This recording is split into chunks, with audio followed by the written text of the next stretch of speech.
Hello, this is Santhoshini. இன்றைக்கி friend room போய் stay பண்ண வேண்டியதாக இருக்குது. ஸோ அதனால் கிளம்புறதுக்கு முன்னாடி எல்லாமே க்ளீன் பண்ணிவிட்டு தான் கிளம்புனேன். க்ளீன் பண்ணிவிட்டு தான் கிளம்பணும். அப்போ தான் நம்மளால் நிம்மதியாக இருக்க முடியும். எங்களோட ஃப்ரெண்ட்ஷிப் 20 இயர்ஸ் ஆஃப் ஃப்ரெண்ட்ஷிப். கடைசியாக நான் செகண்ட் ஸ்டாண்டர்டில் பார்த்தது. அப்புறம் டேஸ் போச்சு, இயர்ஸ் போச்சு. நாங்கள் வேறு பிளேஸ் மூவ் ஆகினதுனால சுத்தமாக காண்டாக்ட் இல்லாமல் போயிடுச்சு. பட் எங்கேயாவது யார்ட்டையாவது காண்டாக்ட் வாங்கணும்னு சொல்லிட்டு யோசிச்சுட்டே தான் இருந்திருக்கோம் ரெண்டு பேருமே. நான் சொல்கிறது 2005 2006 நமக்கு அப்போல்லாம் மொபைல் அவ்வளோ ஈஸியாக கிடைக்காது.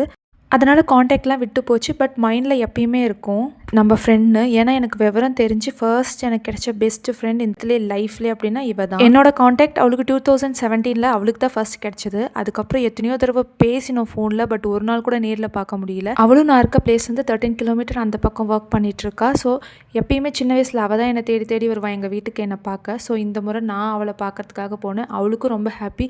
ஏண்டி அமைதியாக இருக்க அப்படின்னு நான் கேட்டப்போ எனக்கு இது இமேஜினேஷனா இல்லை உண்மையானே தெரியலடி, திடீர்னு உன்னை பார்க்குறப்போ ரொம்ப ஹாப்பியாக இருந்ததுன்னு சொன்னான். உன்னோட காண்டாக்ட்க்கு எத்தனை பேர்கிட்ட நான் கேட்டிருக்கேன்டி அப்படின்னு சொல்லிட்டு நிறைய கதை பழசெல்லாம் பேசிகிட்டு இருந்தோம். அப்புறம் ஜாலியாக பேசிகிட்டு இருந்தோம். நிறைய பழைய ஸ்டோரிஸ் கதைகள்லாம் பேசினோம். அதுக்கப்புறம் ப்ரெசென்ட் லைஃப்பை பற்றியும் ஷேர் பண்ணிகிட்டு இருந்தோம். நம்ம சின்ன பிள்ளைங்களா இருக்கிறப்போ கள்ளக்கவடம் இல்லாமல் நிறைய பேர்கிட்ட பழகிருப்போம். அதில் ஒருத்தர் 2 பேர் நம்ம மனசில் எப்பயுமே இருப்பாங்க.